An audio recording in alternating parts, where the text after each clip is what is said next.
So what we're gonna do next, so day of the competition, remember you can only take away from your meats prior to meat inspection. You can only take away. So I didn't do any additives, I didn't put on any rubs, I didn't do any injections. That's all has to be done on site after your meat inspection. Turn in for chicken is 12 o'clock. Typically around here, it's for a KCBS competition, it's Sunday at 12 o'clock. And we start our process, we're up at like 4 a.m. doing our brisket and things like that. So a little downtime, we'll do our injections. So let's get that started.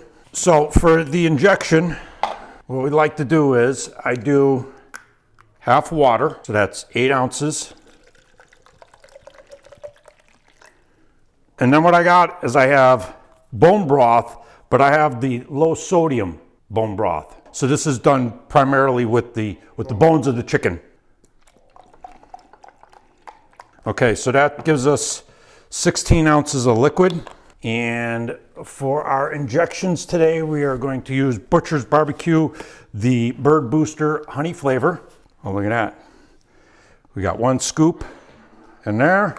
And then we have Blues Hog Rise and Brine chicken injection. And we'll do a scoop of that. Put our shaker back together.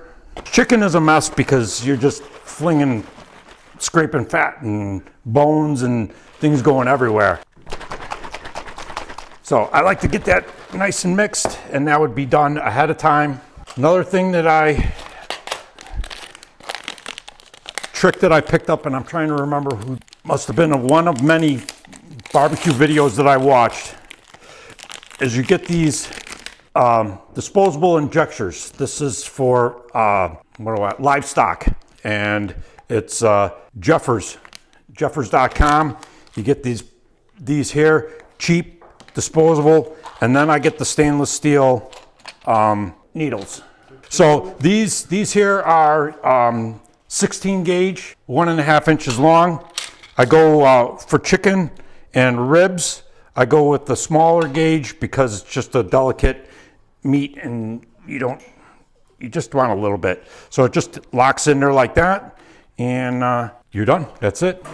Yeah, so for competition, everything disposable. Washing dishes, you don't want to keep washing dishes, especially some of the competitions that we're doing. A lot of them here in New England this year are doubles. So you'll be doing 4 meats on Saturday and then repeat the process 4 meats on Sunday. Yeah, to start over, and you have to wash all your equipment, wash all your stuff to, start the process all over again. Nah. For the injection, and I think if my memory serves me correct, we do about one vial per 2, so half a vial per chicken. But what I like to do is I come in here and I give it a little squirt there, give it a little squirt there, little squirt there, little squirt there. And then I like to go in like right by the bone and give it a few squirts in there too. All right, so again, go right there, right there. I like to get right underneath that bone. Okay. Yeah, so it looks like we're using about, what would that be, 20 milliliters in each one? I don't know. I've never really tracked.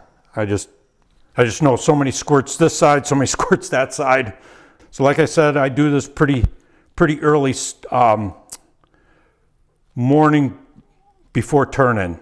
That way it gets it all blended in there, has a time to distribute and have the meat soak up the phosphates and the flavors of the injection. Then what I like to do at a competition is I'll just put them in a pan, and then I throw the rest of the sauce on there and just wait until I'm ready to do my rubs.